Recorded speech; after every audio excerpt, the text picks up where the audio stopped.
9 o'clock, Spring yeah, dog, we'll you know. probably do the pledge. I pulled in the yard, you know, and I had to work down my old truck and had my arm on there and the dog's running alongside of me, all of a sudden he jumped up And I'm leaving. Really? I'm leaving. well, that's, you know, a I lot set of my it step. gets sore, Yeah. you know. I didn't And have he said, to well, say, you need do I? stitches. You what? I didn't have to say, do I? It heals up, it's the same, don't it? Did you see him out there, the judge? No, Hard No. time getting Is he out there? I don't know. I didn't see anything. I didn't see him. Close enough.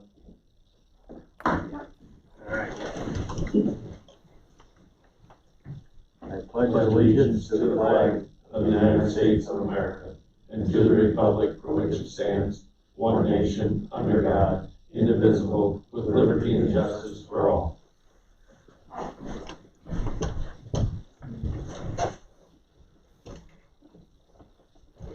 Guys, have you looked over the minutes? I have. Didn't see anything. You, Gary? Make a motion to approve. Second. All in favor of approving both sets of minutes? In favor? Aye. Aye. Aye. And how about the claims? So moved. Just had a couple comments. One on the first page, I'll get a hold of the sheriff. See what, that was a pretty good report of $4,000 for a vehicle. Then on page 4, it is normal, the utilities at the sheriff's office, over $5,000. Were we looking into potential solar on that? Still are. Anything ever come back from that? Not yet. I thought you had a study done, didn't you, or something? I don't know, but see, I was gonna deal directly with Bobby. Yeah. Well, you've been a little tied Well, I up, know it has some geothermal over there. Yeah, but that's, but this is, you know, There's ain't not- working. this I mean, is, it's working, but Geothermal it's not. over there. Well, and I know Alliance cost went up anyway right, for everybody, Right. but but I think this was Geothermal, they have geothermal wrong over page. there. Oh, 5,700. yeah. Yeah, that's the city of 5,300, city of Benton. That's, electric, water and sewer. So, yeah, it shouldn't be a line. How's he keeping the jail? Is it full of people? Pretty full? Yeah. And then I'll turn their time. I'll second Gary's motion. Okay, all in favor of approving expenses? Aye. Aye. Aye.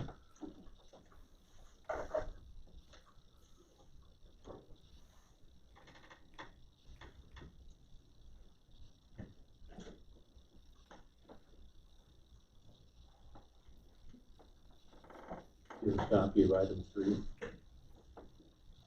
It's there. And that one you can't, well, on the VHS, you can't name names, obviously.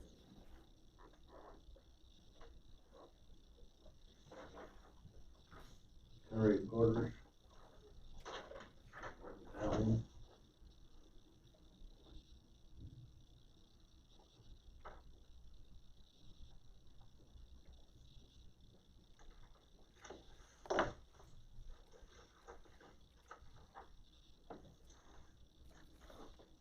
Got that one done?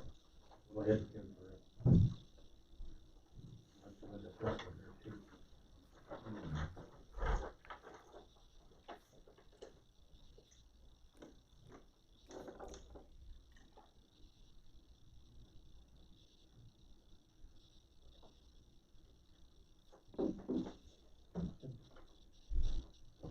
Make a motion to approve the recorder's quarterly report. Second. You want this initialed on the back? All in favor of approving it? Recorder's quarterly report, all in favor? Aye. Aye.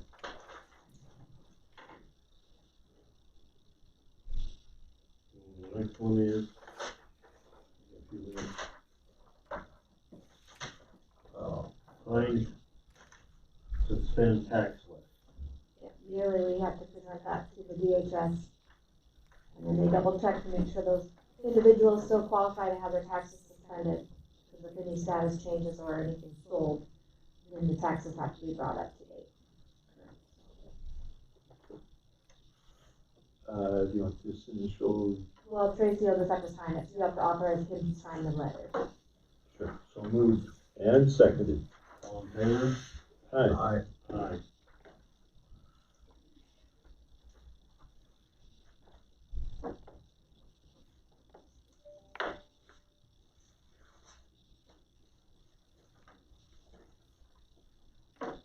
I just go hand it to him.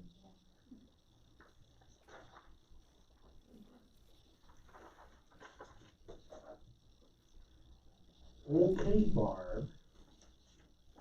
I'd like to set a land use hearing for Tatiana Mesereau for May 11th at 9:15.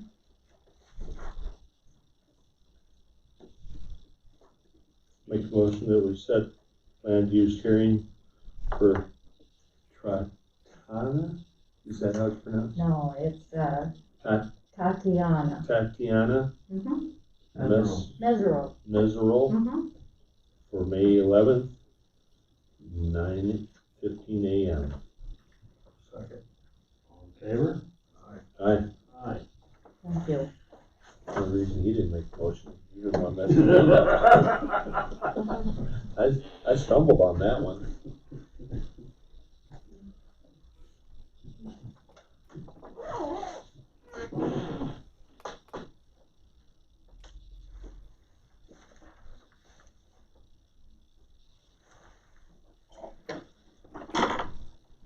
Probably have time for number 9, don't you? Okay. Nothing. I don't have none. Mine kind of all bunched up towards the end of the month. Mine too. Yeah, it's just crazy. I'll just have a solid week of food. I had conservation last night. But I have tomorrow. Good.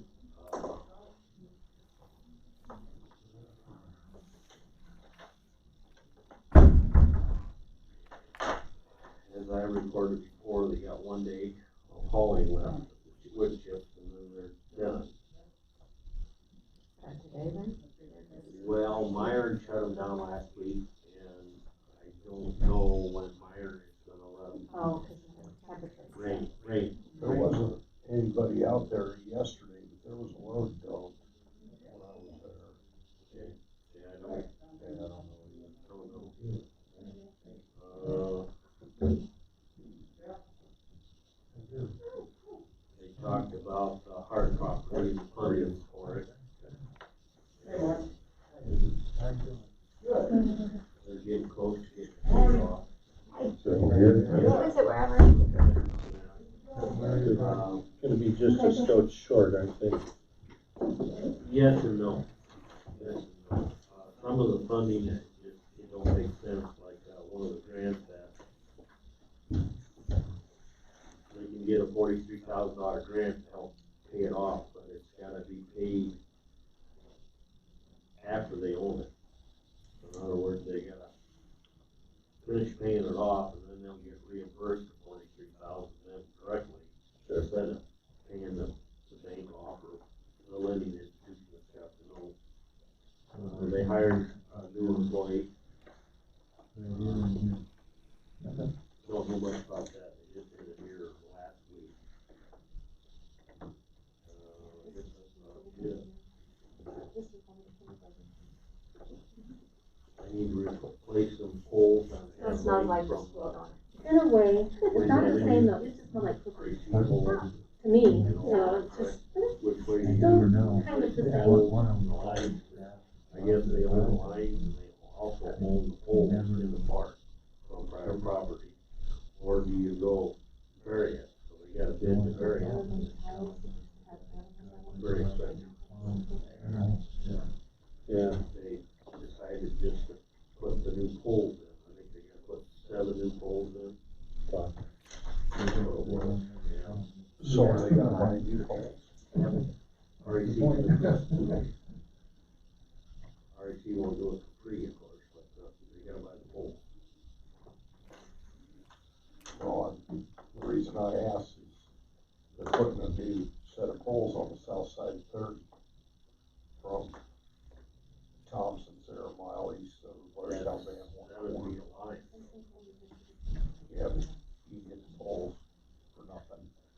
many of those companies though will cut them in half Yeah. due to liability. Yep, they won't touch you cold. Yeah. You want Us some, being farmers, we can kill. you want some poles? Like that. You want some poles? Oh, yeah, How many you want? like good parking lot bumpers. I got these poles from Alliant when they put new lines by our house. So, I don't know. I think some of those poles along That's 30, pretty well. Pretty well it. Yeah. I think some of those poles along 30 are Alliant and some of them are REC. REC cuts them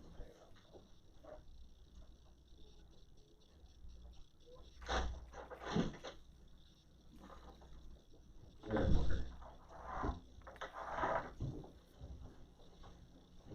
Out to you, thank you. Thank you, Mark. You're welcome. Thank you, sir. You're welcome. This is a copy of the actual application that we got. Mhm. It's just showing where it is. Like the area with the property, Mhm. the pavilions involved, and then the deed is not right here for the, which I'll explain in a minute. Okay. Building with you if you guys wanna share that with that. Thank you.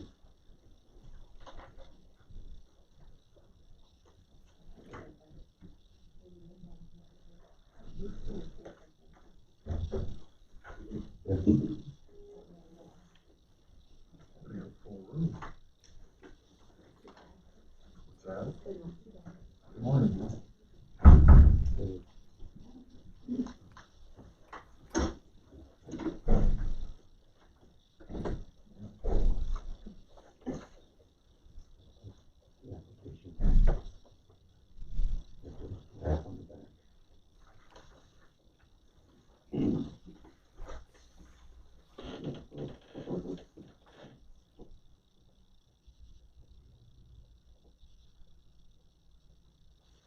Where's this new employee at the conservation gonna work out of? Is he gonna work out of Hammond Lake?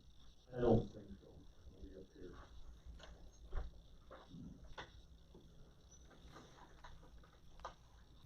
Are they, up to speed with putting that new, shed down at Hammond Lake? No. It's gonna go away?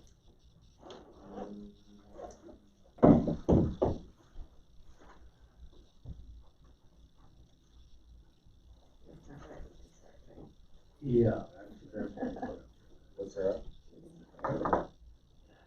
yeah. The only way it's gonna happen fast, if I was grandfather project like I do over here. And I'm not ready to step up to the plate yet, so. Understand?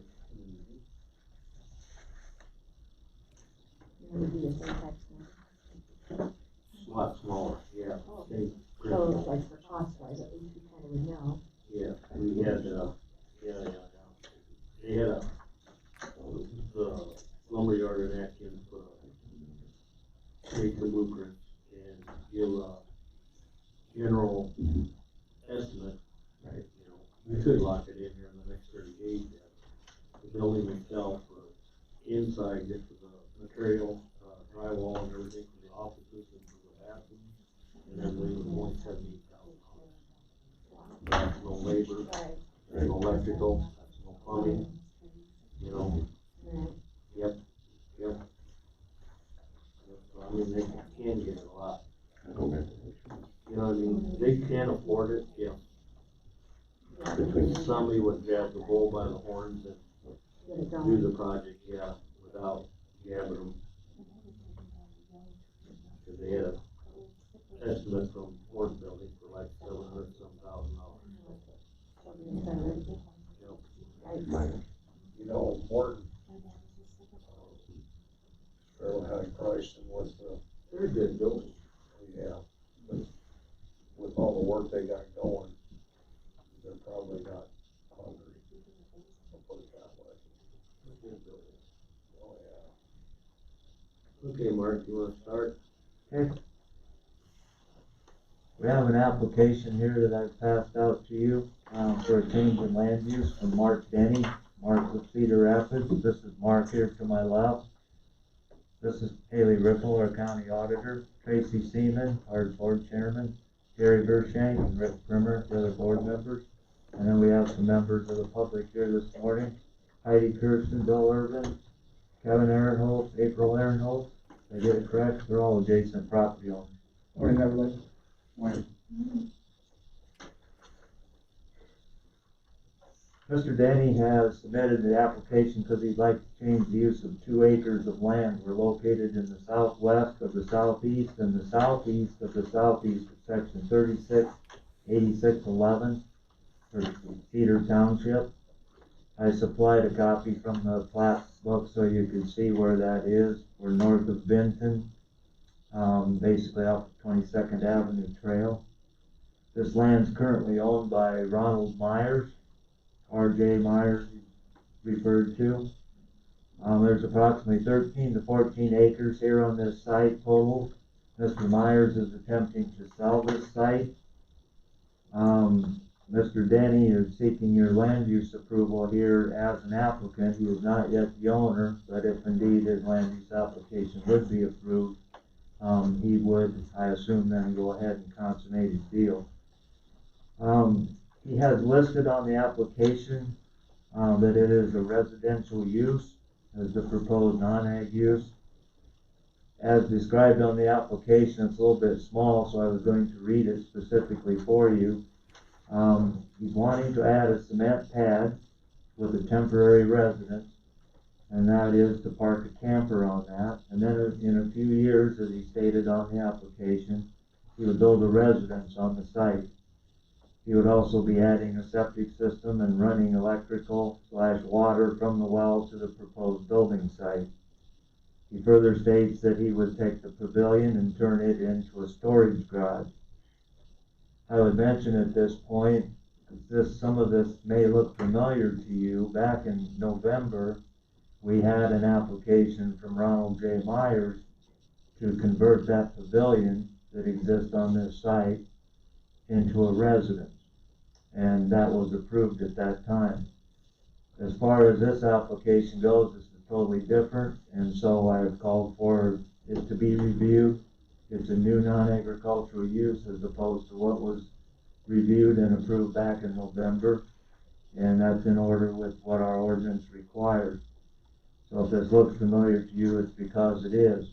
What I would say about that particular use is, though, is that if indeed this property does sell, Mr. Myers does not commence that use that you approve, that use becomes null and void.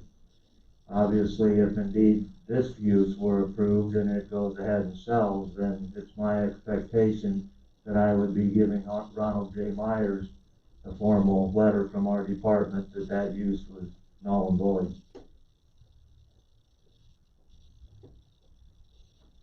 Mr. Denny does not want to make that pavilion into a residence. As he stated on the application, he'd like to convert it into storage. What he does want to do is park a camper on that pad that he wants to create and have that to be his temporary residence there.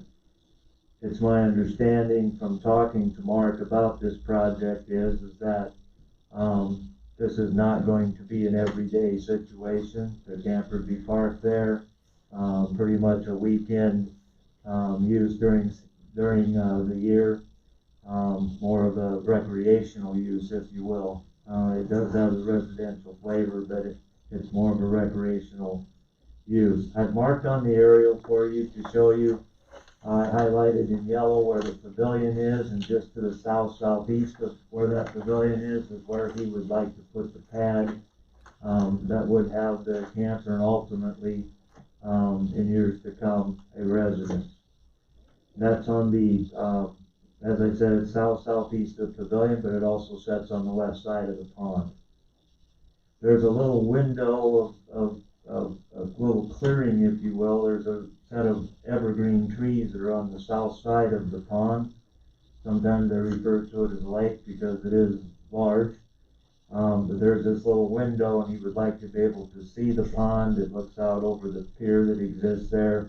It'd be in between the pavilion and where those row of trees are.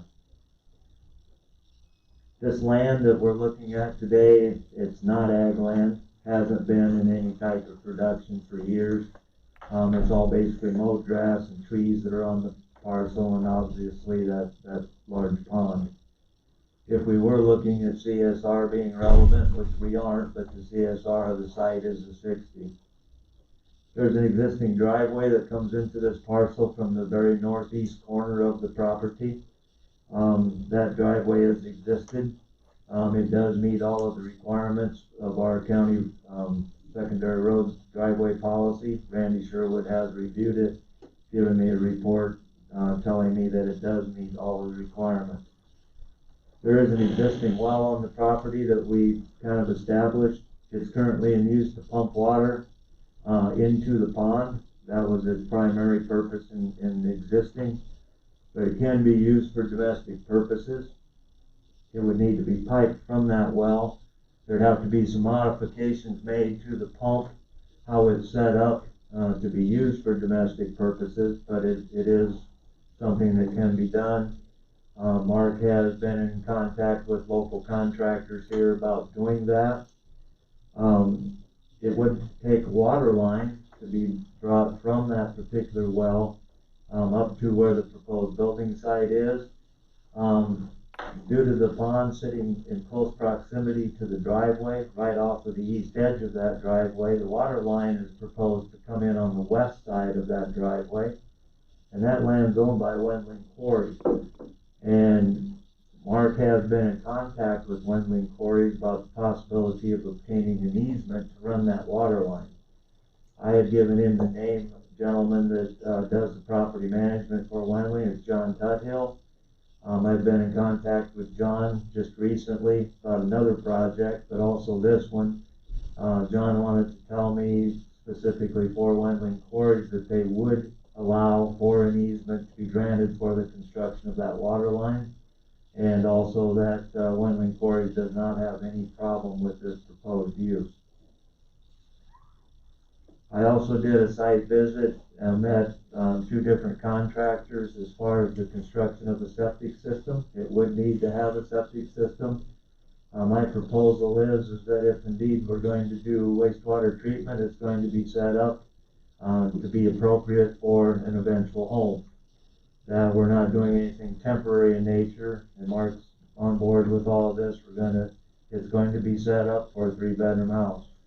There has been a percolation test run, and in the area where we were proposing to do that field, we would pump up to it, but it is suitable to do a conventional system. As part of the plan, there's a little building that sits near the pavilion. It does have it has plumbing stubbed into it to be able to have water and wastewater, and that building would be pumped as well from the building site. That little building would be included into the construction of that septic system. So that can be conventional.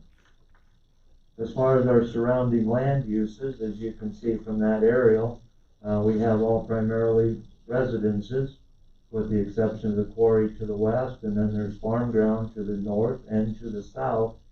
The farm ground in the south is on the other side of 22nd Avenue Trail.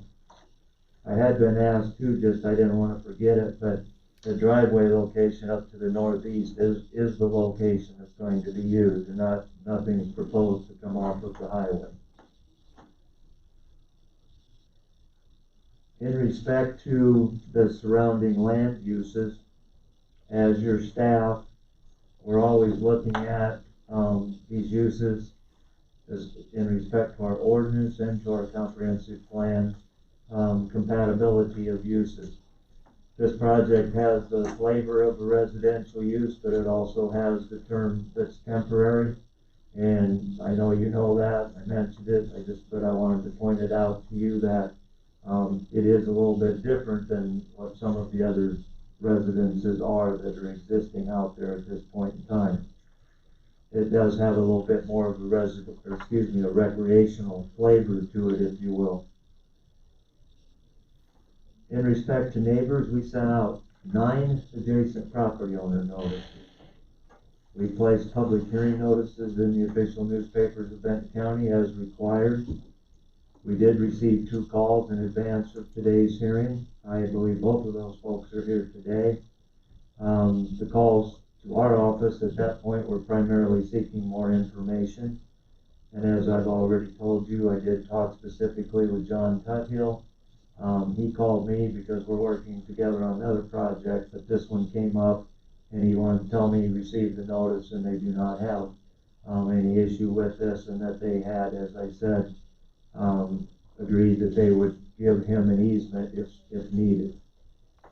So in respect to our plan and the ordinance, the thing that I would say about that is that you have to be mindful of is that in the ordinance, when you approve land use changes, you have to find that primarily it doesn't interfere with any agricultural operations, but you also have to find that the proposed use doesn't alter the overall stability of our land use plan and the ordinance itself. And again, that only relates to the fact that I've mentioned that this is a little different. Again, the flavor of it, it's different than other permanent full-time residences that are immediately adjacent to this. That's basically all the organized remarks I had. Obviously, there are questions. Mark, is there something that you want to say in respect to any of that? Yeah, I mean, appreciate what you stated. Everything is very accurate. It is not currently going to be a permanent residence. It will be something for my family and I to come enjoy long weekends, potentially, a week at a time in the summer. We have 3 boys, my wife and I, and in between baseball and soccer, when we can get away, we'd like to spend some time outside and enjoy the property and nature and get to know Benton a little better. We live in Cedar Rapids currently. I operate a business there. So yes.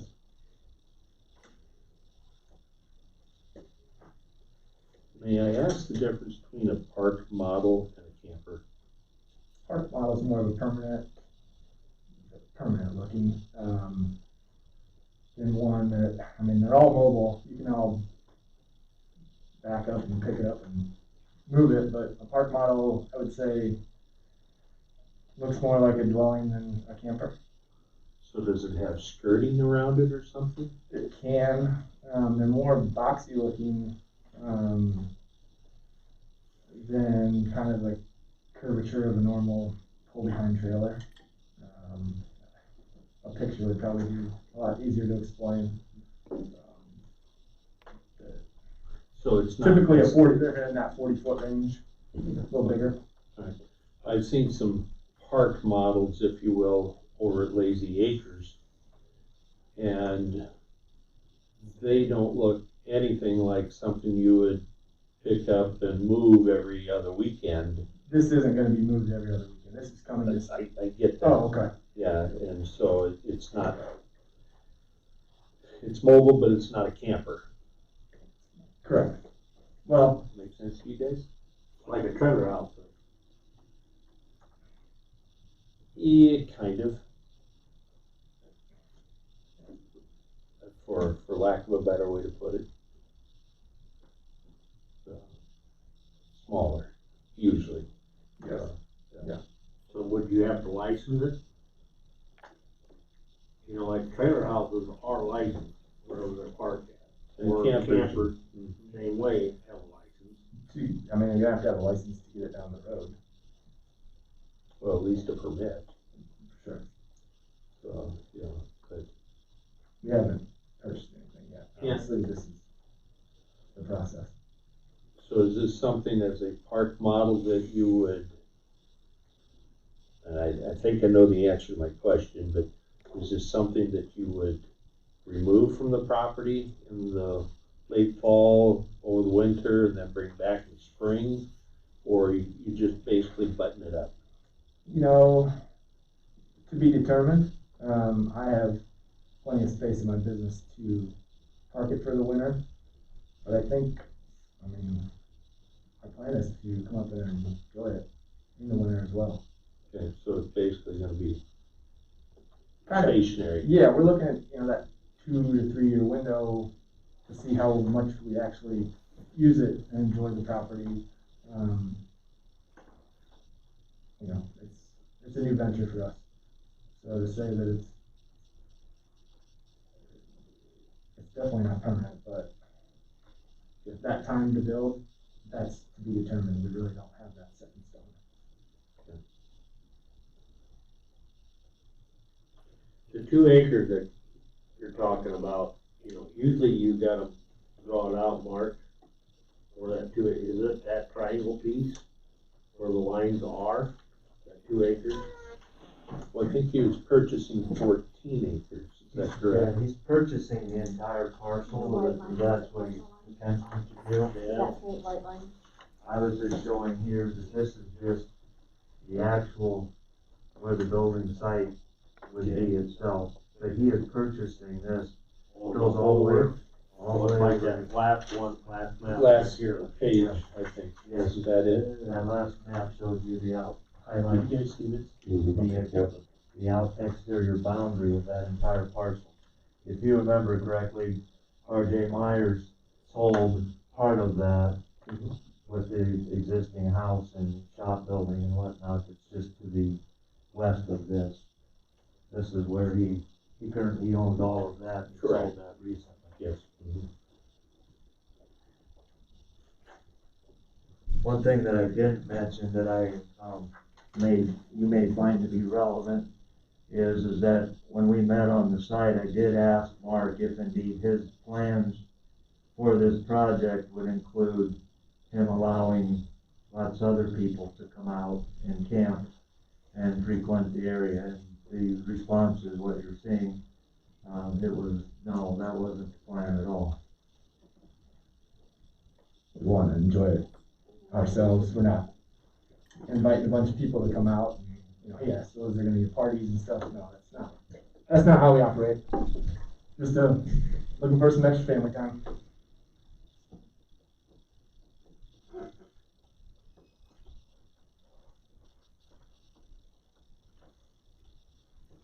Then the pavilion or gazebo was never started then? No, never From the started at permit all. in November? Not at all.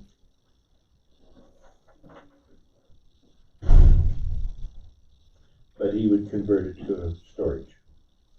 But presumably you put sides around it, etc. Yeah, just to hold mower, trimmer, all that kind of stuff. Yeah. Basically 24 by 24. Correct. Yep. The gazebo, we're not planning to do anything like that. So the only easement that you'll have to get is for the water line from Whitening Quarry. And that's still getting quotes. Potentially might put in another well based on the cost to run the footage of that water line. But in speaking with John, he has typed up an easement if things progress. One of the concerns with that water line was its appropriate depth and what were we going to find for limestone. And that does not appear to be a permittable flow at this point, right down there in that spot. When I was out there, I was able to probe it to 4 feet, but I think the guys have since gone deeper, and I think REC was out there, and there is not an issue with running that water line there if that's what he chooses to do. But as he said, there may be economic reasons to just go ahead and drill his own well up there. If indeed he chose to do that, he could. But the well's on your property though, regardless. Yeah, Correct. I mean, if you buy the property. Yes. it is on that property. Then the odds of that you'll have to have a pressure tank or something.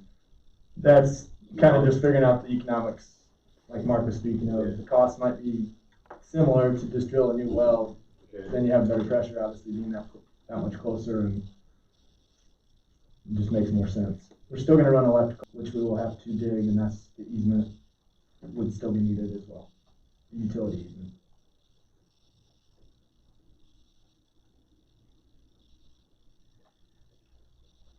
I don't have questions, but I'd like to hear from members of the public. Yeah.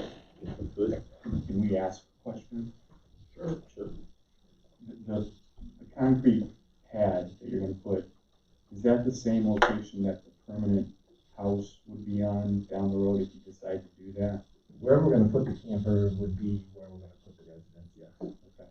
Unless we get there and decide maybe this just isn't set up correctly, then, you know, we have the ability, and I guess in that 2-acre window, but being there where it's at and where the septic system tested and things like that, it just makes sense, yes. Kinda in that, it's highlighted on there, that's where I want it to be.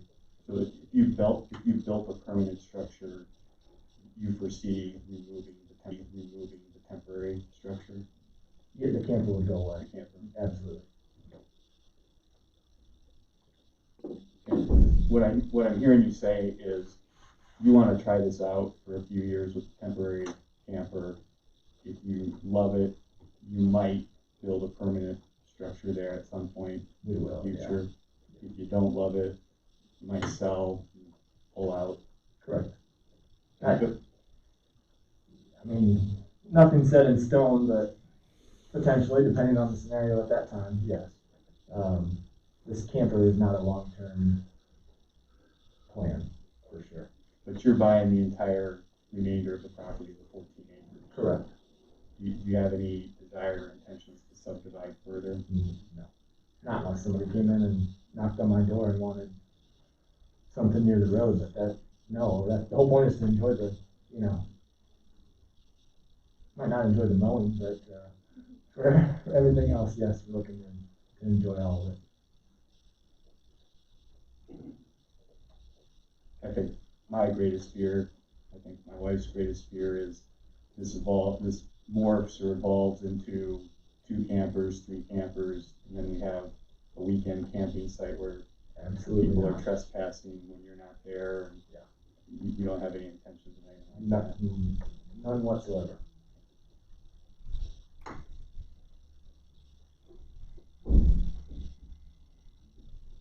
Are we able to put that restriction on this if we pass? That this is not a camping site, we already have a property in Benton County out on the county home road that has a park model on it, Myron Lounge. Yes, Okay, and so we've already set up a precedence with that allows that. But Myron doesn't have any camping or business type relationship, going on there. It's just his personal property. But are we able to put any sort of restrictions that limits campers or anything of that nature, prohibits? historically, I've been advised by the county attorney that when you do a land use change, you are not capable of doing restrictions. Our ordinance is not set up like a typical zoning ordinance whereby you could do a quote-unquote conditional use or something like that. But what I always want to say and remind you and then members of the public as well, as administrator of the ordinance, what I'm always looking at is why I try to be deliberate about the specific intended use that's on that application. That's what, if you approve it, that's what we expect to see. Nothing more, nothing less, or maybe less, but that's the specific intended use that we came in front of folks and had a public hearing, what we advertised. That's what you approve, and that's the way that's supposed to go. If it does not go that way, then we come into an enforcement situation. That becomes the job for this department. Kevin? I think there would be a way, if I were willing to encumber my land with a land use restriction, I can covenant with any other neighboring landowner. And so if I came in and if the 2 of us contracted for a land use restriction or a restricted covenant, I could say, there will not be any camping on my property. There won't be a permanent structure and a camping structure on my property. If you, Mr. Denny, agree to the same thing, you can have a temporary camping structure, but you can't have both, you can't have more than one. We could come up with the terms of that. We can record that, and then I think that's good for 21 years. and you could perhaps make your approval conditioned on something like that being in place. But that is a buyer and seller, or seller condition with those covenants. But what you're stating is that if we did the approval, we could recommend something of that nature. Well, we aren't buyer and seller, we're just neighbors. I get that, yeah. Yeah, you have to confer with the county attorney, but I think you can table this, or you can say our approval is subject to land use restrictions that have been negotiated related to camping, whatever you want to put in your resolution or whatever it is you do. And I would be willing to encumber my land that way to ensure that doesn't happen. Sure. On this land. Phil, do you have any comment? Just, excuse me, I'm pleased that, you're not gonna be looking at subdividing and then also bringing in, potential, 6 more campers. So I'm happy with that. Appreciate it. I agree. That was my biggest deal. I know there's been issues in the past with the person who lived there before, but we plan on being a great neighbor. Good family, good business. We want to be good neighbors. So we plan on getting to know everybody and having a great relationship. But one thing he did do is he took care of the land. And I plan to as well. And you've seen it. He did a really nice job of making it look beautiful, and that's what we're all interested in. Yeah, definitely. I've already been buying the supplies to take care of it, so, and equipment. Good. Well, any subdivisions, et cetera, would have to come up before the board as well at this point in time. And so, if he chose to, or tried to sell off additional lots, if you will, isn't that correct? The third split is the kind of magic number, is that correct? That is correct. You're right on track with the subdividing issue. If indeed this were to be further subdivided, it would have to be subject to the provisions of our ordinance, depending on what the proposed uses were. But let's just say somebody wanted to do a housing development, further divide this and break it down into more lots. That is something that definitely is reviewed by the board. It includes the submittal of a preliminary plat, has to meet all of the requirements, which this one may not meet anyway, because of the fact that one of our major requirements for a new subdivision is it has to be off of a hard surface road. And getting access off of that hard surface road may be an issue. So I'm not really terribly optimistic at this point that that could be something that supervisors could approve for a housing development, unless the road all the way up to the north driveway were paved. And that is, our ordinance says that's at the developer's expense. However, he does have frontage along the blacktop. There is frontage, but whether or not that driveway could be approved would be. Site distance, Yes, etc. I question it, and also there has to be no more than 10% slope coming in or out of that road, so. There are some issues as far as that goes, but your point is well taken. It does have to be it would have to be reviewed. It would require a separate land use application all over again, notification of the public. And so there are lots of steps to take if indeed that were to be further subdivided. We pretty well have always taken people for their word. This is what their intent is. Being family oriented as we all are, I'd almost hate to say that if his in-laws wanted to come out for a holiday weekend, that they couldn't drag their camper out there. But we're not looking at another lazy acre scenario. I don't want to get into something like that. I don't want to get into all the friends and buddies and such coming out and dragging their campers out. Suddenly you've got 6 campers on the lots, sharing the well and the septic, and I mean, this happens.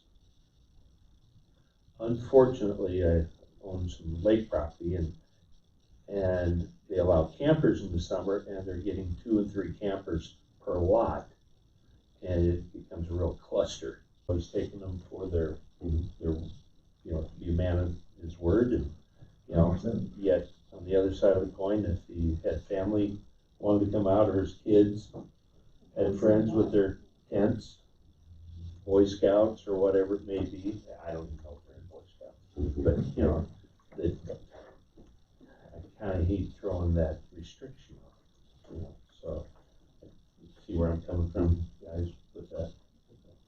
I hope you're in agreement, that, you know. I think we're concerned about the second camper that comes and stays.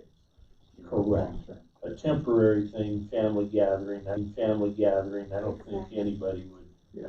would There's no complain long, about. there's gonna be absolutely no long term. No, that is, like you said, I'm an honest person, that is not happening, that's not why we're doing this. Like I said, we just wanna get a feel for it, Well, and then permanent down the road. I think that's the beauty of Benton County, of small town atmosphere, if you will, small county, is we take people for their work. You know, My wife's from a small town, so she. honesty goes a long, long way. So, questions, gentlemen? Go answer all mine. Move we approve. Any other questions or concerns? No? Then I will second that motion. All in favor of granting the land use change for Mark Denny? Aye. Aye. Appreciate it. Thank you for being concerned with your neighbors. Yeah, absolutely. I really appreciate that, and I'm sure they do as well. Yeah, now, yeah. Yeah. Look forward Thank to you guys for coming. interacting with you guys. Thank you. Thank you. Yep. Thanks.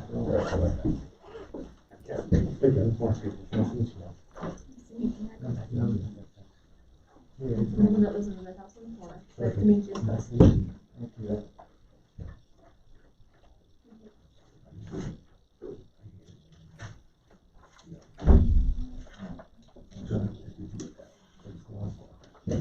Thanks, guys. Thank you. Heidi has all those Christmas lights on the corner, but you probably know that by now. I've heard. Thanks. Bye-bye. Rough Thank neighborhood. you. They're my neighbors. Yeah, I know. Myron, you're up.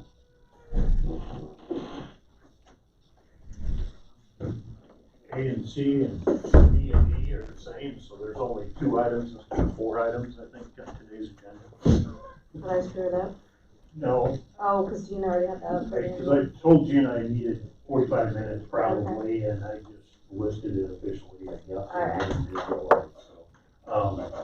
I don't care which order we wanna go. Do you wanna do the upcoming year budget or the DOT, which mirrors the counties to a large extent first or second, so whatever you do the program, I don't care, I guess Well, it doesn't sound too complicated since it's a reflection of what the county. budget is fairly straightforward, Yep. I'd say the program can be somewhat straightforward too, but sometimes there's questions. Oops, sorry.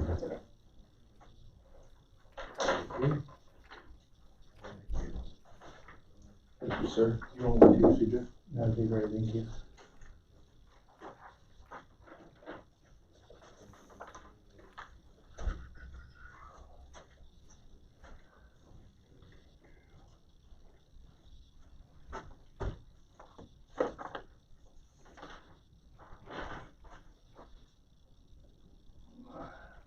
First sheet is actually more of a receipt revenue sheet there. Just like the county budget, to show you the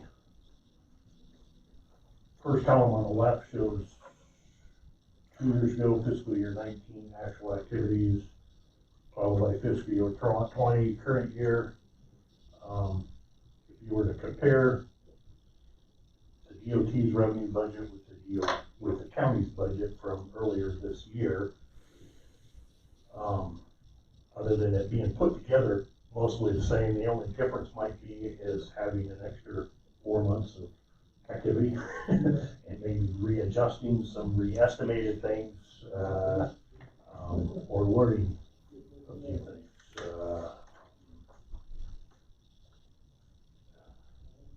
But from a revenue standpoint, that's, I think we'd find it probably pretty close that for upcoming fiscal year 22, $11,645,000 would be about the total receipt, which is taking the carryover budget estimated at the end of this fiscal year, plus estimated revenue coming in during fiscal year 22.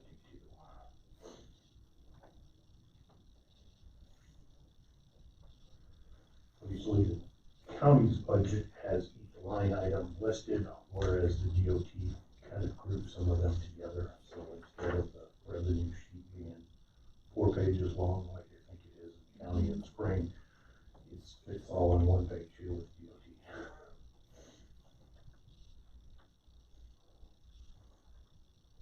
Any questions on the revenue side of things? Your miscellaneous receipts is your estimate.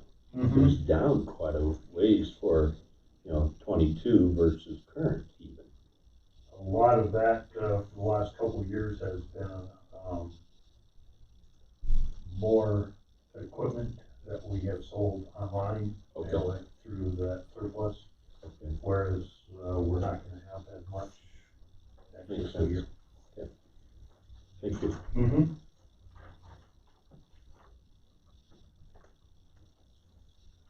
Then the last page is the actual expenditures. First 2 rows, net expense in groupings versus actual expense and actual receipt. But from an administrative and engineering standpoint, there really isn't any activities that are being reimbursed back to the county in those areas. So those 2 numbers mirror exactly. The second grouping, which would be construction, $1.8 million is what I budgeted on the county budget back in the spring, and carried that forward with this current DOT budget. The third grouping has to do with roadway maintenance. There again, mirroring similarly to what the county, the difference being that on say roads, the second row there, the county gets reimbursed from rural residents for dust control, driveway installations. So I subtract that off of what the county's is. The county's would have been, I think, closer to $4.5 million instead of the 4.3 that I have listed on the DOT. Similarly with snow and ice control, cities that buy sand salt mix from us reimburse us. So there's $20,000-$30,000 of revenue that comes in reimbursed to us. So the DOT dollar shown here, 451 is more like 480 on the county side. Traffic control pretty much mirrors both ends, and road clearing has reduced because you're looking at creating the roadside IRBM weed commissioner department starting on July 1st. So particularly the spraying activity and some of the brush cutting would come out of, or would no longer be a secondary roads expense. It'll still be brush cutting that we would do in the winter time. Mother Nature leaves time to do that, and roadside mowing is still in that area, and we would still be doing that. Jumping to the 4th category, general roadway. First row is new equipment. 775,000 is the same number that I used on the county budget earlier this year. That's to replace a water grader, telescope, and a sun truck. That's primarily what that number is representing. Equipment operations, the 1.56 $6 million is a little bit less than what's on the county. That's where the fuel is in, secondary roads and transportation,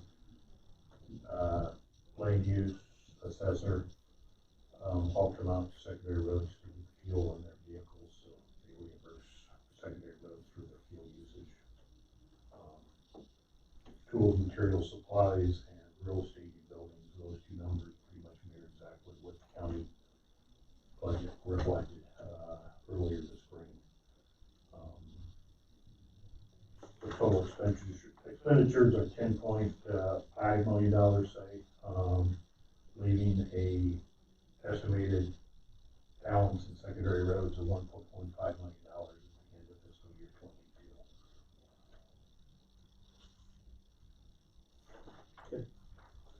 I don't have any questions on that.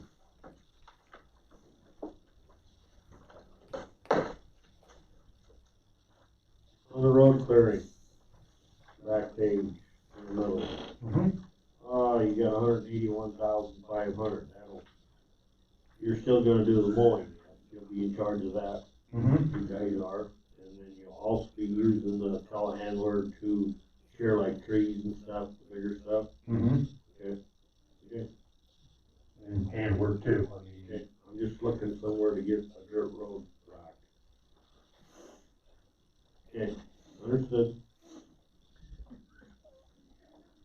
well, I say both, or mention that, I say with the weed commissioner department recreating itself and taking over a lot of road clearing activities, it's not taking over all of the road clearing activities, as I understand it. What was gonna be done is primarily what the roadside manager has been doing at this point as a department, as opposed to a sub-department.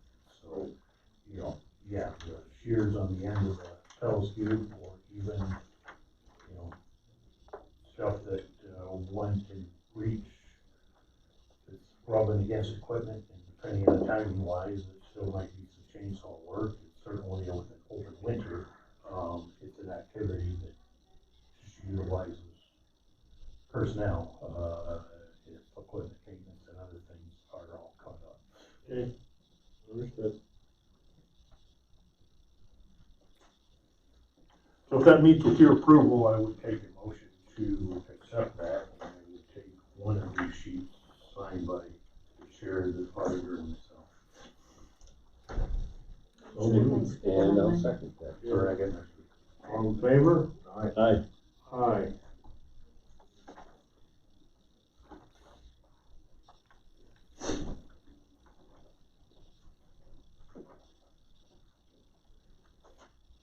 Take your practice. Everybody? Yeah, I'm gonna start marking. That's what Greg can do, she marked on hers too. I take notes on it.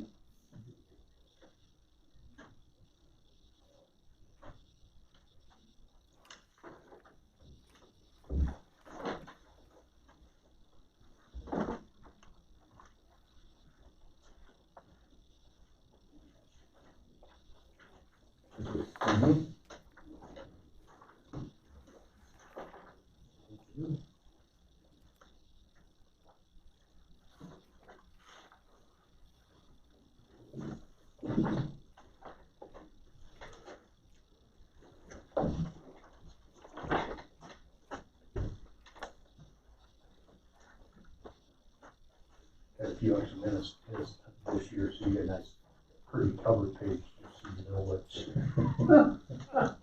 Yeah, took 20 seconds to put that together, but, You took your little, you could have just made a color copy.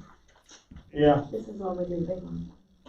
yeah, trying to decide what order I wanted to go, but, since the 5-year program really is for fiscal year 22 through 26, what I have done in the past years, is kind of give you a quick overview of what I anticipate or know going on for the current calendar year.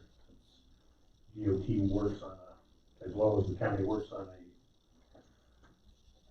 fiscal year being July 1st through June 30th, but many of us think of things on what's going on during the calendar year.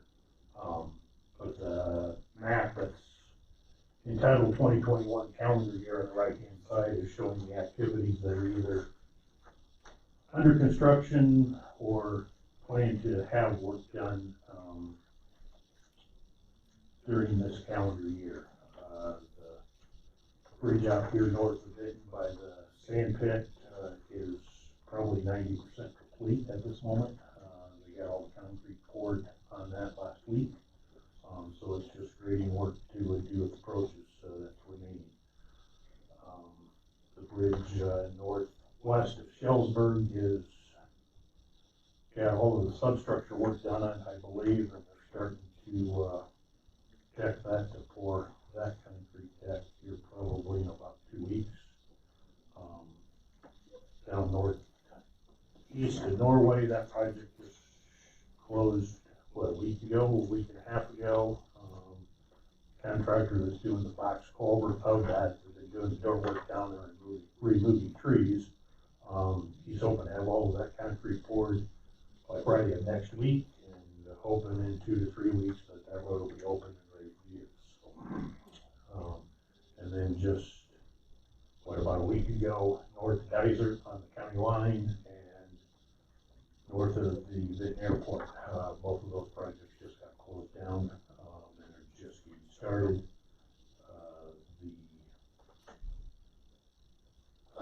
Just immediately south of Benton, the residents there on 61st Street Drive are wanting to seal coat that, and planning on getting that started here probably after the 1st of June, give or take. You jump right off that one. Which one? Baptist Road.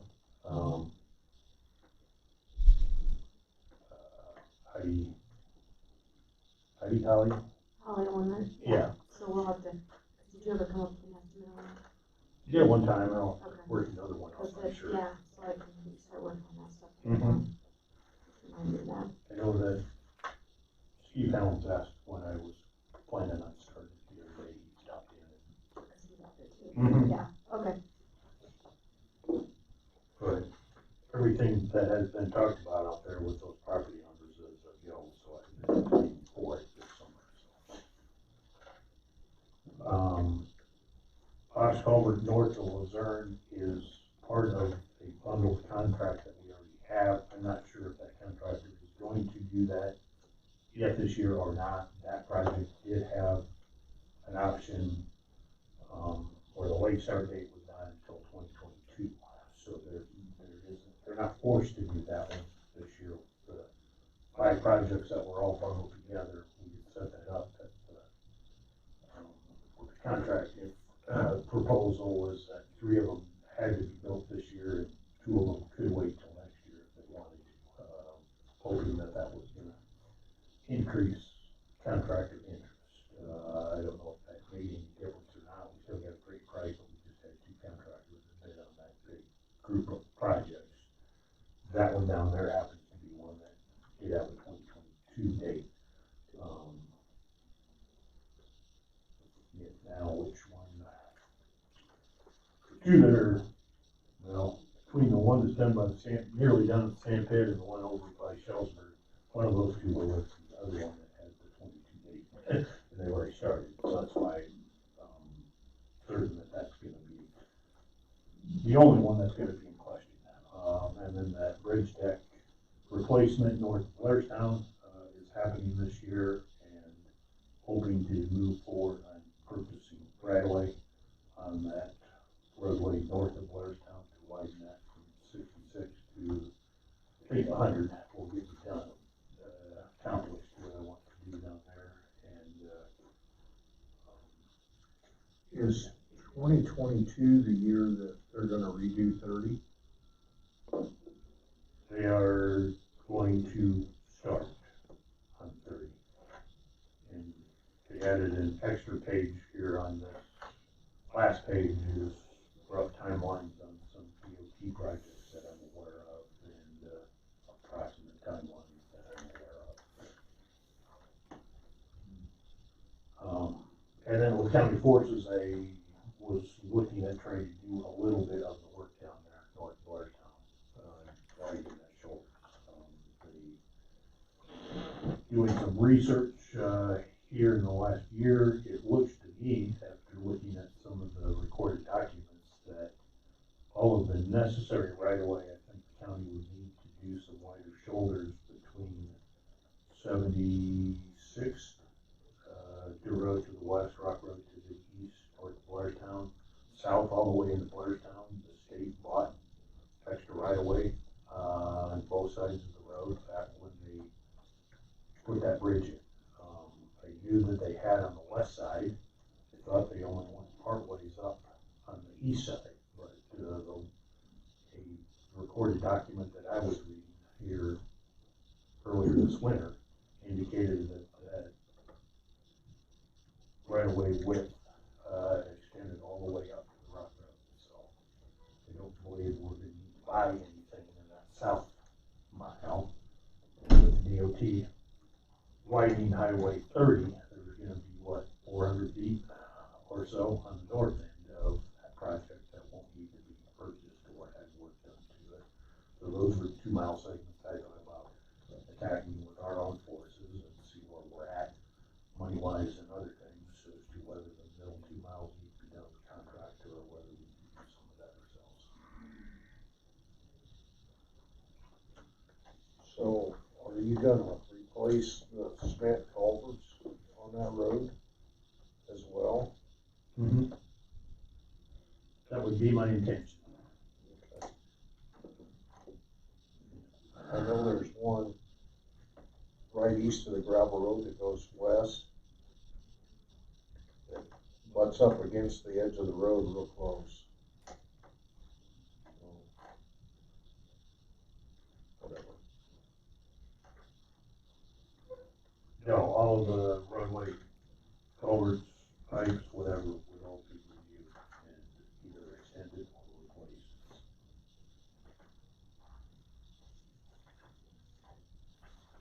But that's kind of a reflection of what I anticipate seeing happen this calendar year in that first page. Fiscal year 22, $1.8 million that we talked about on the budget, where I made reference to.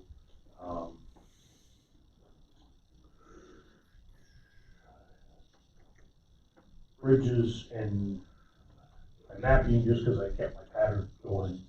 Bridges, box culverts, some of, particularly fiscal year 22, but some of the projects were a bridge or box culvert maybe right now that needs to be replaced depending on the size. I know it's a box culvert. I made a square on my map. If I don't, probably just got a circle, you know, but some of the short spans may be a short slab or a box culvert. For fiscal year 22, we have box culvert west of Auburn that is all designed, ready to go. I purchased the property on the north side that's needed for that project, or was unsuccessful purchasing the property on the south side earlier this winter when I had hired it, utilizing a property acquisition company to help put that together. And so,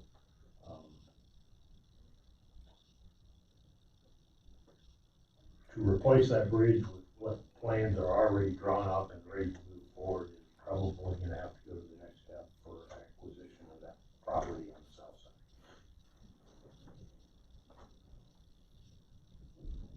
So I bring that up. I just figure unless county wants to spend more money to redesign that under a different type of structure, or move forward with the box culvert as it's drawn up and designed to accommodate the angle of that stream coming into that particular location and taking it across the road. Is there a box culvert there now? The short bridge. But the square footage of the bridge that's there compared to the box culvert that's being engineered is going to be the same.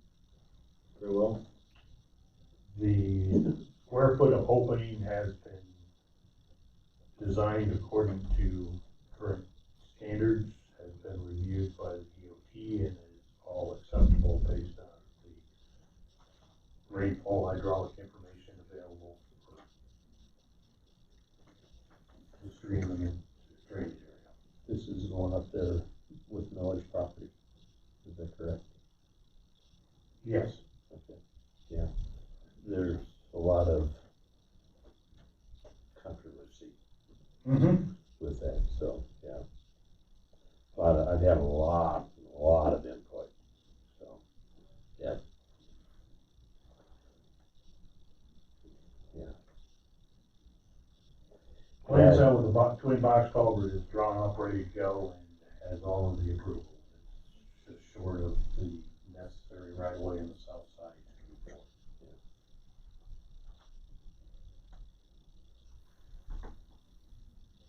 I don't know if this is the time or place, but there's some, and I'm sure you guys have possibly heard about it, you know, they don't feel the flow is proper up there. So, I've had several. We were actually supposed to go out and look at it sometime, but I never did. Well, it wasn't really gonna happen, you know, and so like I say, there's been some input, people there that, think the flow is incorrect as proposed, so, I don't know, I think you had also asked the question as whether those people had gotten an engineering opinion or did somebody with engineering analysis put together why their thoughts were different. yeah, well, it's just because they've lived there for so long, is their bottom line, so, yep. So I guess he's asking, you know. I know that it hasn't been just one individual that put, engineer that put it together. It's been reviewed by county secretary, county engineer and staff, consultant that put it together, and DOT had to review it and confirm that it met all the criteria. So that's, and multiple eyeballs, multiple analysis, so. Multiple departments, so, yeah, I get it. That still doesn't mean they agree. You know, with the way the stream parallels that road and then has to cross under the road at a 90-degree angle, it has required additional measures with the year. You know, right now there's a retaining wall, wood one that's pretty well destroyed against rot that helped direct that water under the bridge. The box culvert design was going to have the wing of the box culvert come out there to serve that purpose, to direct it in there. But with all wings and slopes and necessary when you're coming off of the road, that gets out there quite a ways and doesn't accommodate current large farming equipment to work around small tight areas. Where this wouldn't have, the proposed wouldn't have those bridge. It would not, but rails. you would end up with, you would still have railing up on the bridge so that you've got one object that still would be shielded, you know, from the traffic, but it's gonna be there, and it's also with the way the wind blows in that nice open area, it's a snow catcher, so that's one area where you're always gonna have snow that's gonna collect in the wintertime, where the box culvert would be open across the road surface and would blow across, and you wouldn't have as much winter snow collection to deal with, so. Pluses, minuses, pros, cons of both. The road, will it be built up? Because I think that's what some of their complaints were. Currently it floods during a heavy rain. It has never flooded over top of the roadway, to my knowledge, that anybody had told me about out there. Okay. I mean, similar to what you have with the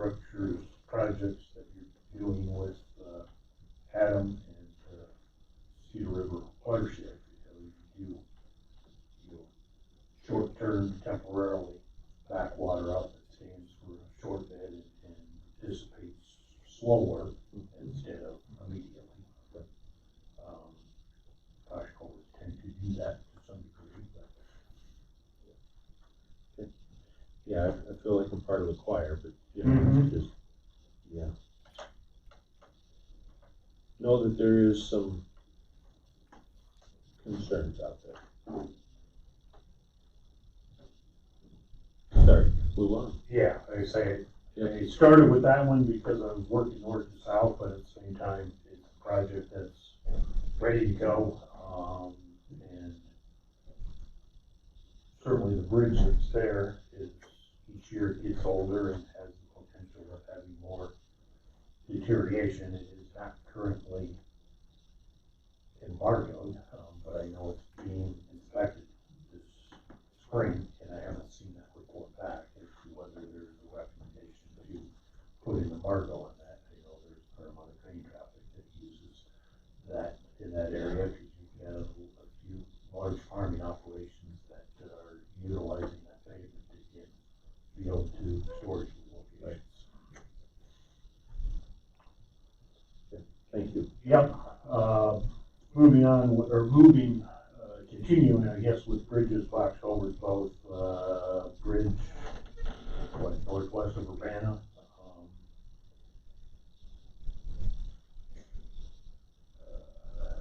The remaining bridge, straight east of Benton Oak Grove Church project. That small bridge has got a box culvert, twin box drawn out, or between the preliminary and checkpoint stage. Between Benton and Shellsburg, bridge there on 28th Avenue.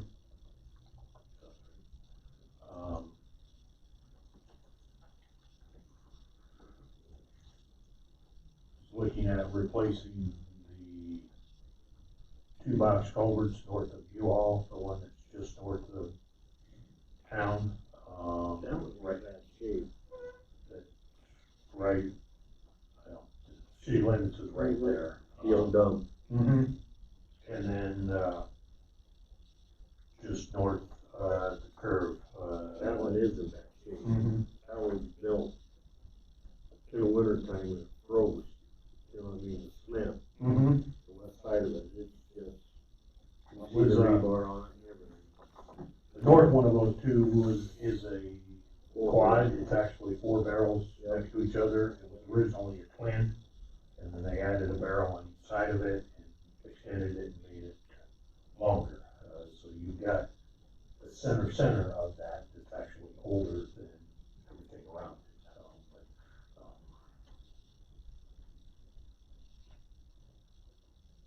Because of some other structural concerns that were noted in the inspection, I thought about doing both of those at the same time, tying it together.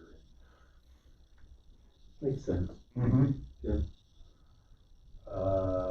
The northeast of Norway, this would be the bridge that's just between the T intersection and Pete's Addition entrance. We've been doing some heavier maintenance on that with some issues here in the last couple of years. And there's actually, I think, 5 structures right in that really extreme southeast quadrant that are in bad, I should say bad, but poor condition. And so I've been putting one in each of the 5 years. We're doing the one that they're working on right now. This one, actually, well, 2 years ago we did the one that's just a mile south. And then there'd be, say 5, it might be 6, I think there's 2 on that dead-end mile, so to speak, 32nd Avenue Drive. Yeah, by the chicken farm. So you'll see one in each, I think, the next couple of years in that area. And then north of Luzerne, the one that I was talking about earlier, that's under contract, there's a short bridge right around the corner on 75th to the east of that. Once I learned more about what the planned schedule is for the one on the pavement, was thinking that trying to get a box culvert design put together for replacing that one, because if I recall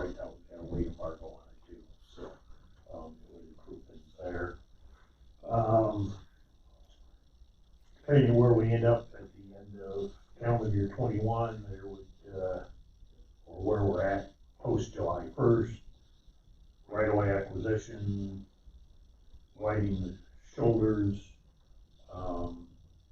between Highway 30 and Blairstown going on in fiscal year 22, and, maybe partially with the condition of Hannon Park Road and Landfill Road, trying to do some resurfacing of the pavements, between Highway 30 and Iowa County line, and tying that all together, those, what I'm gonna call 3 road segments, and looking at that as my first group of resurfacing priority. I've been driving the last 2 days trying to decide this area and what you're gonna see next in fiscal year 23 and which one makes more sense, but just geographically picking an area that would make sense, I think, for a contractor that would be beneficial for Benton County. Questions about fiscal year 22 map? That looks like that just south of Benton, your grading improvements, that's gonna be that dirt road. The road that we've been talking about, I should back up and say did not fully budget for that earlier this spring. In the same breath, I'll say there's $1.8 million in construction, so that becomes a priority, and bridge northwest of Urbana isn't, things should be shifted that way around, and how that project, if the new road improvement is moving forward, how and who is all funding,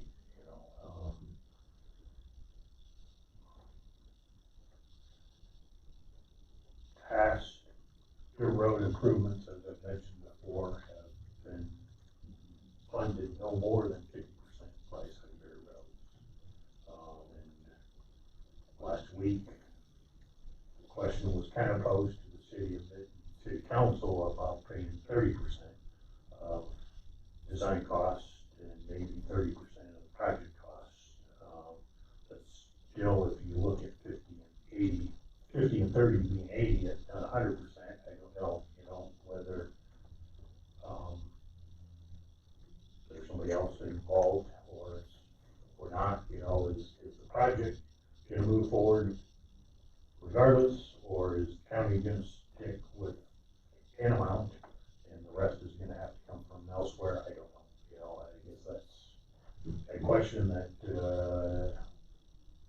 I will continue to ask, I guess, at this point. I don't know that that's got an answer, but we're still moving forward, I guess, with a proposed project.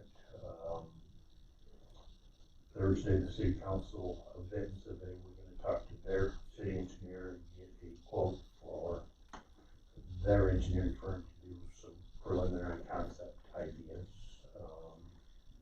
I've had her in the process of putting a quote together for that also. Talking with him, individual I have contact with Shai yesterday on the phone.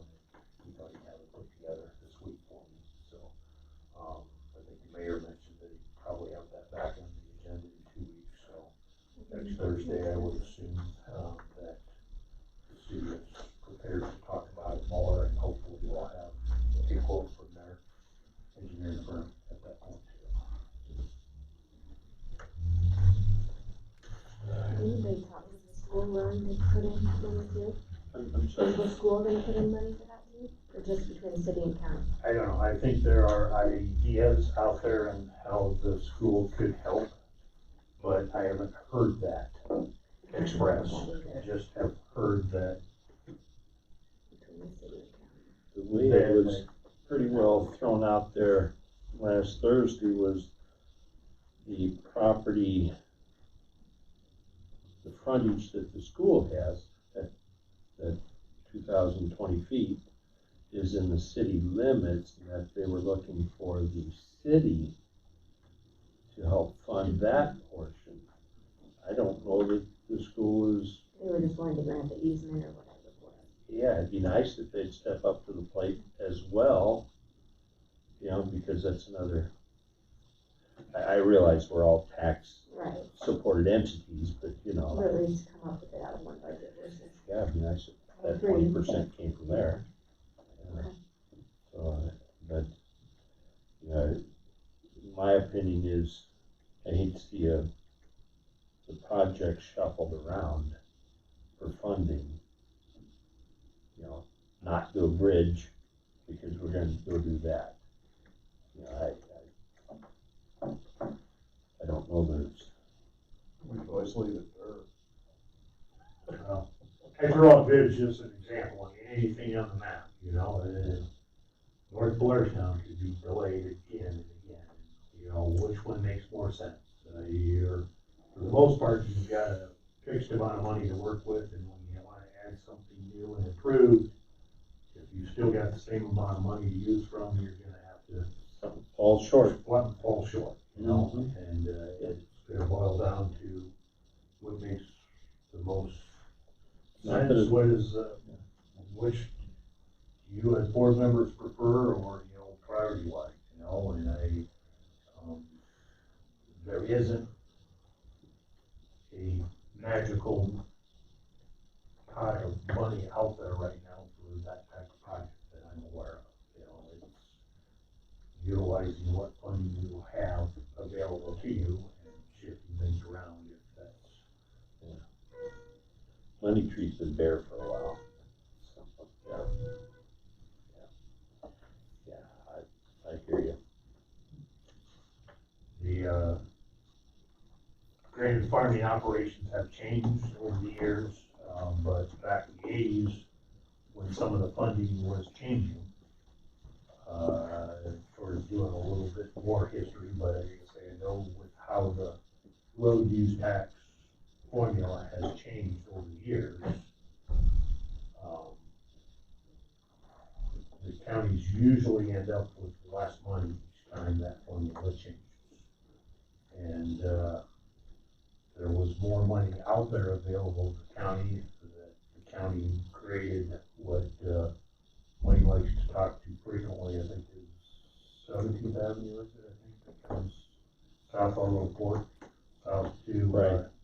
At that time, there was more There was funds more funds available, and many of those roads that were on that farm to market route, farm to market really was just a name. I mean, being an Iowa State fan, if you wanted to just call farm to market roads Cardinal, and you wanted to call paved roads Gold, and you wanted to call something else, it was just a name, you know, it really didn't mean anything.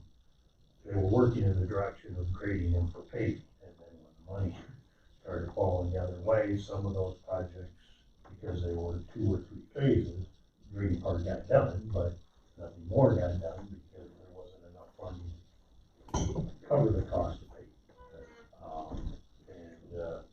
So things like that have changed over the years, and that's why that one is being referenced to and looks the way it does compared to some of the others. Well, during that timeline, the legislature also came out with level B designated roads, and the county, over the course of about 4, 5, 6 years, went through and looked at rock and dirt roads and said which ones can we do less maintenance on to do cost savings, and that was one of them that was identified.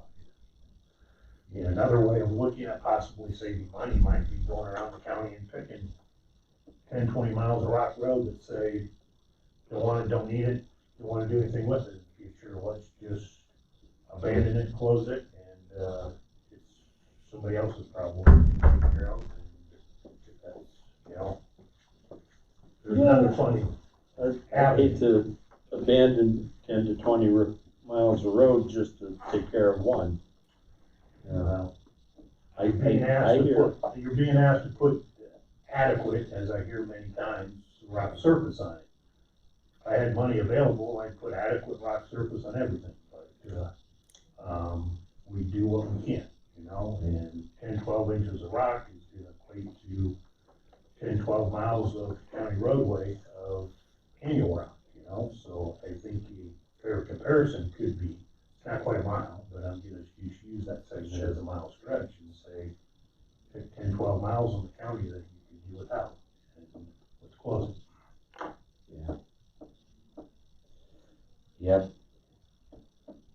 don't know that that's anything you're interested in doing, but I think it's worthy to compare it. Definitely. Yeah. Just use 23 before you get sidetracked anymore. I guess, Okay, but I thank think you. it's still worthwhile, I guess, just because, got, bridges, identified here, there's kind of 3 of them between 218 mile area and northern part of the county. And then, southern part, Lynn Benton Road, 32nd Avenue Drive, as I was talking about earlier. And then also they're north of Atkins on, what would that be, 69th Street, I believe. 6 structures, incidentally, between fiscal year 22, 23, and 24. I think I have 20 bridges on a list that from an inspection report standpoint are the probably worst 20 that we have in the county. And so with some of them having some concerns in how much life they really have left, so I've attacked those in the first 3 years of this 5-year plan. I would say, and certainly when you look at current year, you see that there's 6 or 8 that we're replacing right now, and they're not that they are unsafe to travel across, but they keep getting older each year, and that question could start becoming a concern. Certainly a number of them have embargoes on them, trying to extend that life as long as possible, but sometimes that has some impact on the traveling public, ag as well as others. How many bridges do we have in the county? Bridges that are greater than 20 feet that have to be inspected every 2 years from a federal standpoint are 327, I think I tell the auditor's office annually. And how many years do you get out of a bridge, generally speaking? Newer bridges, these slabs, box culverts design, you probably can get to 80 to 100 years. The bridges that were built back in the 40s and the 50s,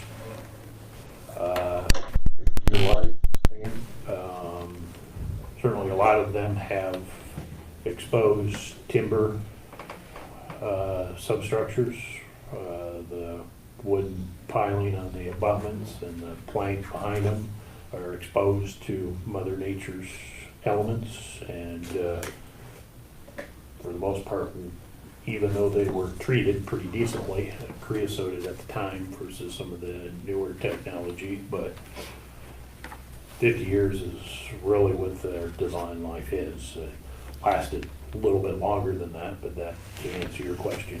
Well, if this is correct, you'd have to do about 4 bridges a year, but there's a good chance that there was more of those plank bridges built at a certain point.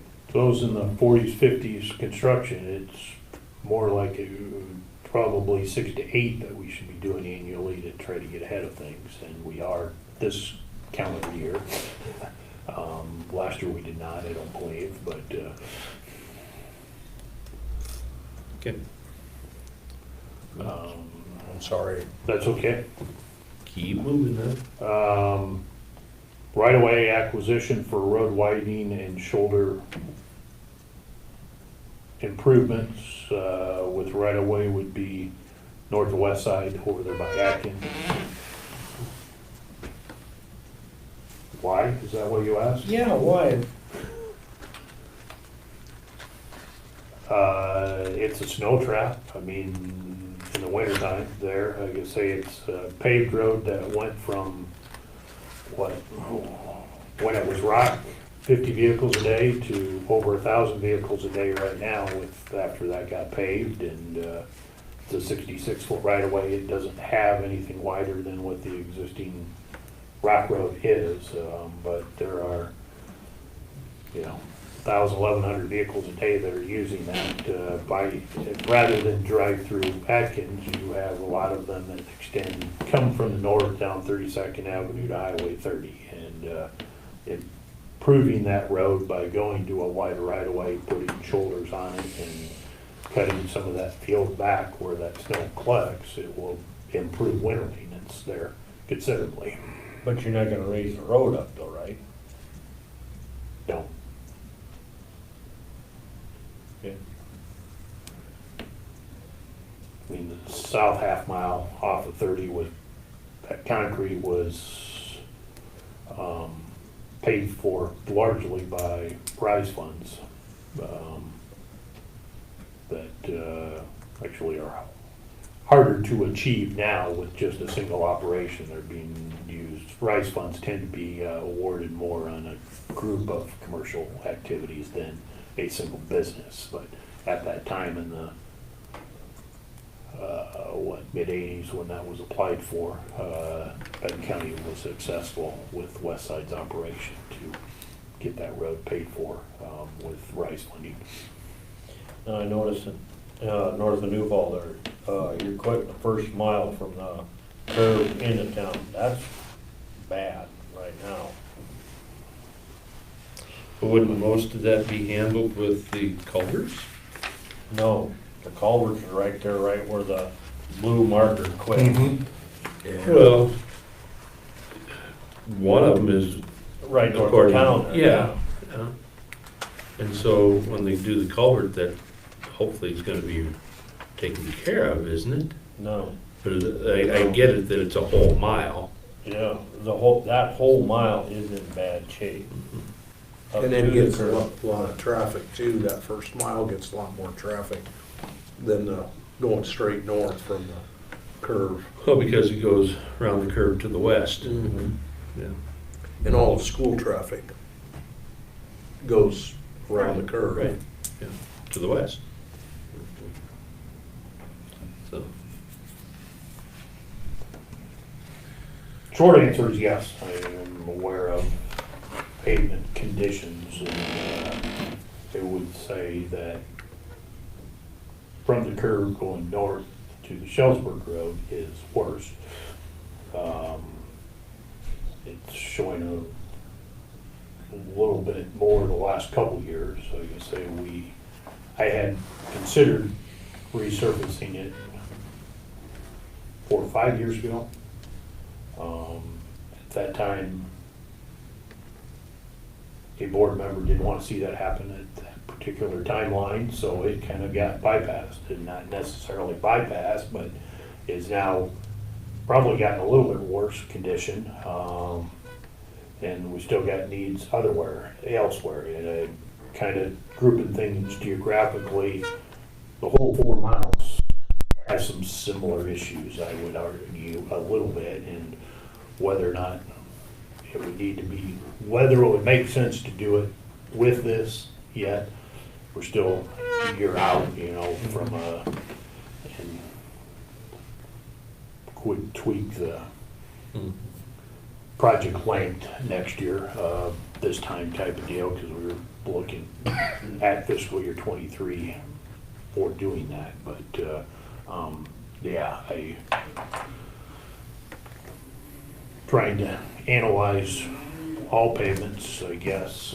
Certainly we get more out of them than what their design life is, but even with the funding discussion we've been having all along, if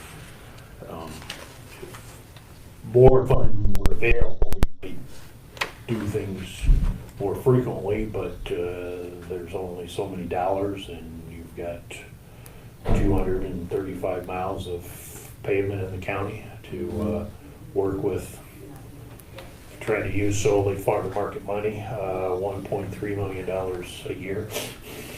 Now, on the bridges and box culverts, you get a report from somebody that you hire to do the bridge inspection, right? So they're saying the one right north of Newhall from the year 22, they say that first one by the dump evidently needs to be fixed or replaced. Yeah, I don't think that one's that bad. Go ahead. Go on. Asphalt resurfacing in order to do all, and whether the mile between the curve and Newhall needed to be included.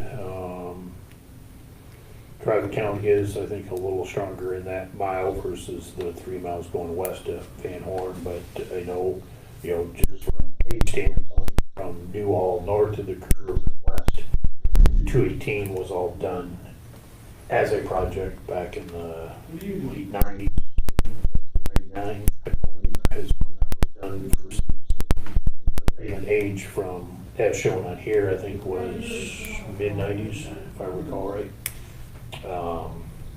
And then also marked on the map is from Benton going east out to W26, Shellsburg going north to about the Cedar River Bridge, and then paving the rock road that has been talked about for 20 years to over to Lewis Bottoms.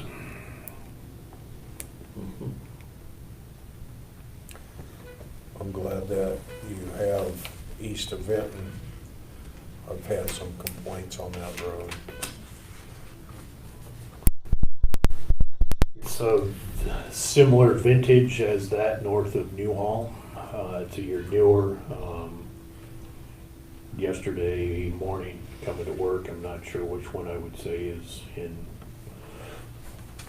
a condition worse or better than the other. It seems very similar to me, just from a visual standpoint. I know north of Newhall, we've got some joint issues that material's popping out, and I've tried to repair that with gold mix material more so than we have out east of town, but they both have very similar conditions based on how asphalt tends to be impacted with Mother Nature over the years.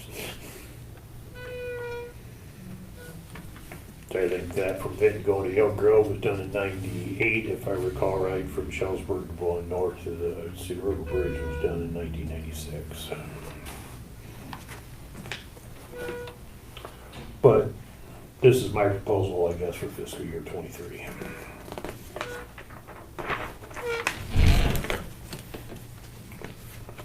Fiscal year 24,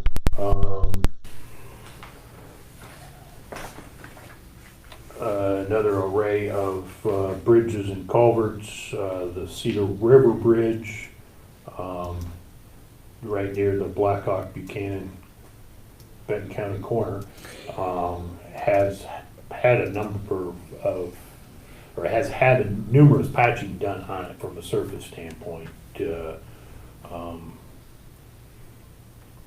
Getting very close to a point where it's going to probably need to have some additional deck repair and an overlay put on it.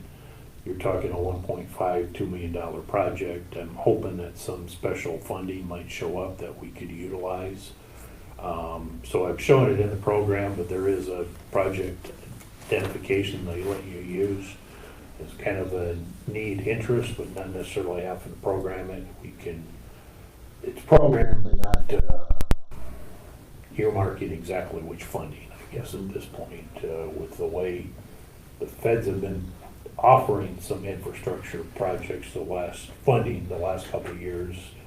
Certainly it's still on a competitive basis, but there might be something that's gonna come forward that might qualify for. If not, we may need to just put it into our bridge replacement funding and utilize that money. Similarly, down at Belle Plaine, it's got a deck that could use a deck repair and overlay that I wouldn't mind maybe tying those two together. And so I showed those just as a red circle on your map versus a filled-in project. I utilized the same project identification in the actual printout of the 5-year program. Going through the other bridges on the map,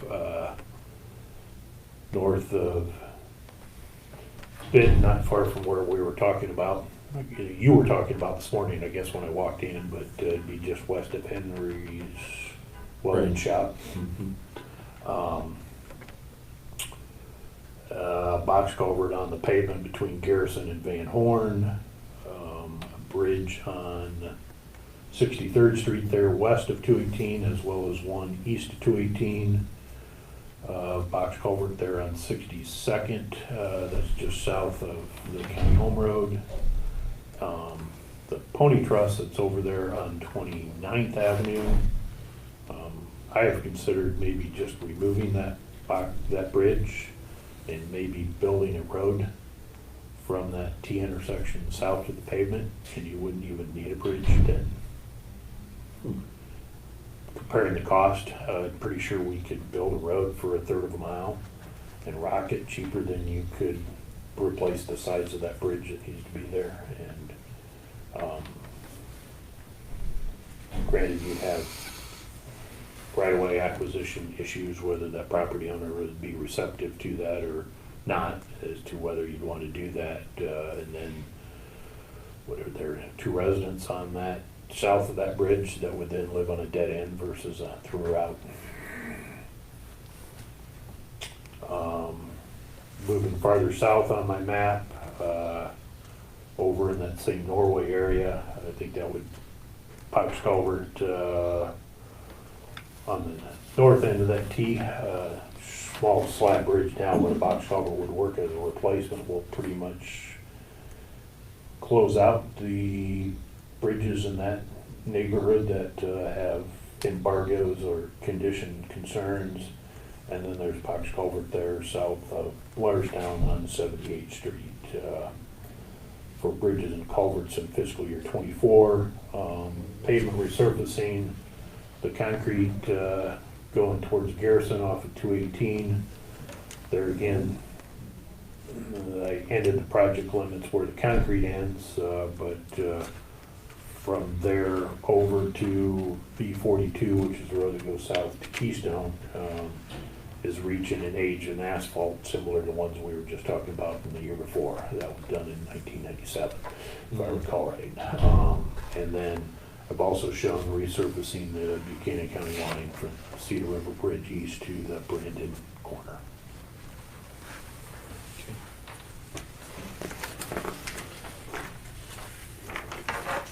Fiscal year 25, bridges, box culverts. Got a box culvert on Mount Auburn Blacktop, right about where the Wayne Silo cattle yard is. That's got some issues in the center of that box that we've noticed occasionally a hole on the road surface shows up, but it's similar concrete condition. Based on the report I read, similar to the one north of New Orleans. I'm looking at you, Tracy. The bridge. Does that close the road when you do that? Yeah. Have to go a long way around. Bridge here. Gravel. Here. Bridge on the high road, I guess I'll call it, over by the quarry. Over by Shellsburg along the Benton Road.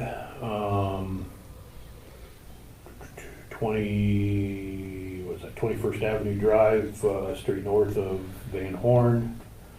And then short bridge over there east of Luzerne, right on the north side of the railroad tracks on 17th Avenue. Our proposed bridge box culvert structures for fiscal year 25.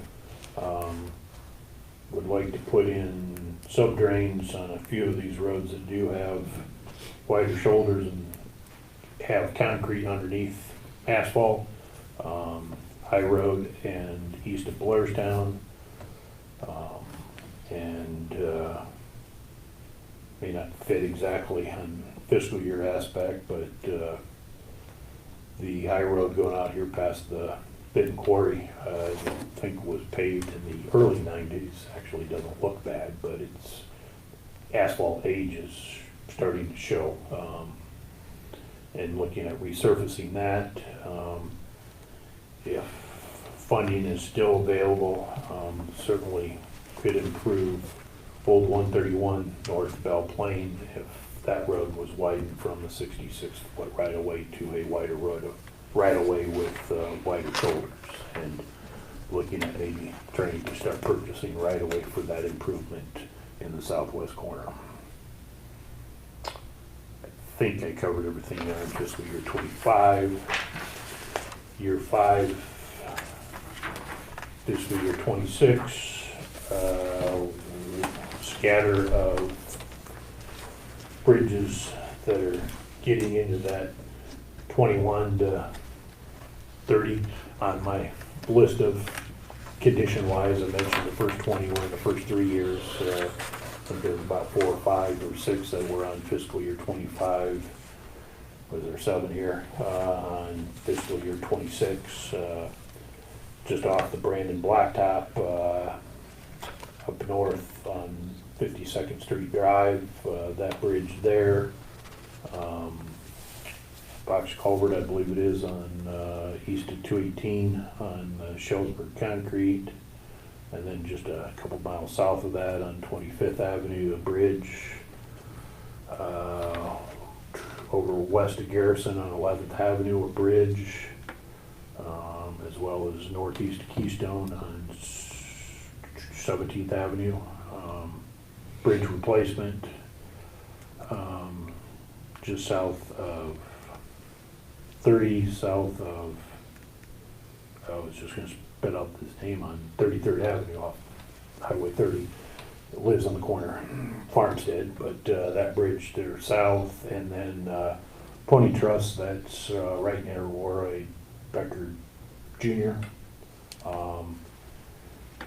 That one I'm going to toss up also as to whether you could remove that bridge and either make it a low water crossing, drive-through, or replace the bridge, and what options we might have. Say the slabs are, DOT slab designs are nice, but where the funding, what funding we have available as to what structure to put there. And so it's kind of a question mark as to how to address that, but it's certainly getting of an age and condition that's going to need to be replaced, and want to keep it in the program. It's not to forget about it, and if a condition would be such, anything that's in the DOT's 5-year program can be done at any given year. Otherwise, we just have to put forth together a resolution requesting that a project that's not in the program be added to the program. And then repaving the road between Luzerne, Blairstown, and Watkins is what I show on that map. And because I was talking to the DOT as well as looking at some of their programming, I put a map together that's last in your packet. May not have the years exactly, because everything changes a little bit, but there's a fair amount of work that's going on in Benton County in the next 5 years with the DOT. Gary, you asked about Highway 30. To my understanding, the Highway 21 interchange and Highway 30 activities between 16th Avenue and 218, I think are all due to be let later this calendar year for work primarily to be starting next calendar year in 2022. The highway, guessing that the 21 interchange will probably be a similar timeline as 218 was, and what they're telling me between 16th and 218 is that that'll be over multiple years, building and paving that 4-lane segment, as well as building bridges or replacing bridges that are on that segment. I think like 23, 24 is when they're anticipating then working on between 11th Avenue and 16th Avenue on Highway 30. Once they get all of Highway 30 done, or at least pretty close to being done, they're looking at taking out the old railroad overpass there between Newhall and Van Horn. In the northern part of the county, the DOT has already let earlier this spring, and they come about mid-June, the asphalt contractor is going to be setting up his plant just outside of Brandon in Buchanan County. and materials, some of the materials coming from a few of the quarries here in the county. Blackhawk. Same's coming from LaPorte, and some of the rock for the asphalt is coming out of Javens and, I'm trying to think, Garrison, I believe, to be hauled up there, but they are resurfacing 150 from Benton all the way to Independence.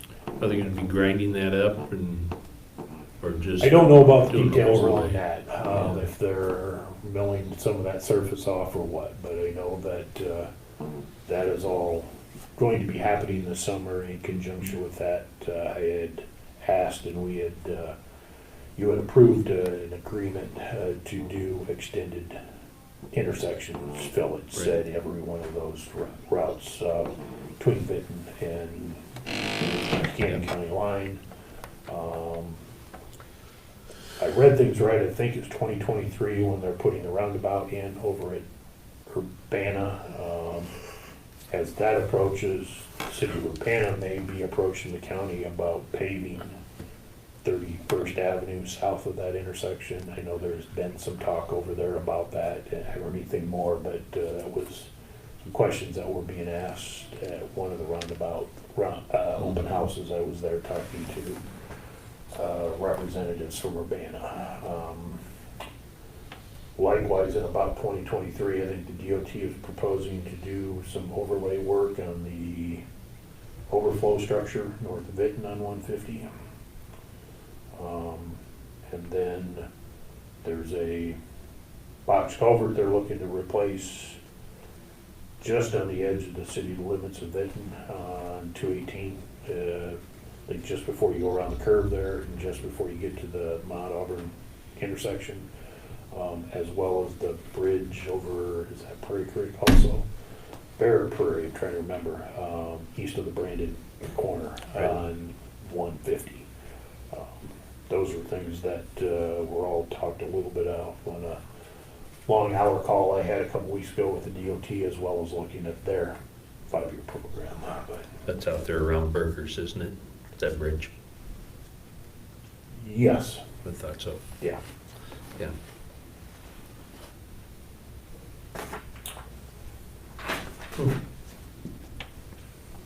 Oh, and the only other say, why do I have 2025? And what I was reading, I think they're resurfacing 380 from 150 northwest into Blackhawk County in 2025. So they're on Interstate 380 then, towards the tail end of the 5-year plan. But little synopsis, I guess, on what I know the DOT is doing, what we're doing this year, and then the proposed 5-year plan as our map, or as the maps I showed to you. I think I guess the biggest things I heard being asked about were a lot the 51st Street road improvement that we're discussing right now and learning a little bit more, but because budgets are, you've already approved your budget, this DOT budget and program are due later this week from an annual legislative requirement. At least have some projects identified, I guess, as needs. Certainly we weigh money with needs and things have to be adjusted accordingly. Do you need a motion to approve your I do. 5-year plan? Well, I'd make that motion. Second. We got a first, we got a second. Approve the secondary roads 5-year program. All in favor? Aye. Aye. Got a similar title sheet here. If you want to sign it. What that list is each project by name and description in word form and in a wording versus the map. I think the map I give you probably does a better job of showing you and explaining well enough with pictures and symbols that 20 pages of project numbers and descriptions are needed. Yeah. That's all I had for you today. Do it, take a part of your time, but all necessary, at least annually. Yeah. Thank you, Mark. Mm-hmm.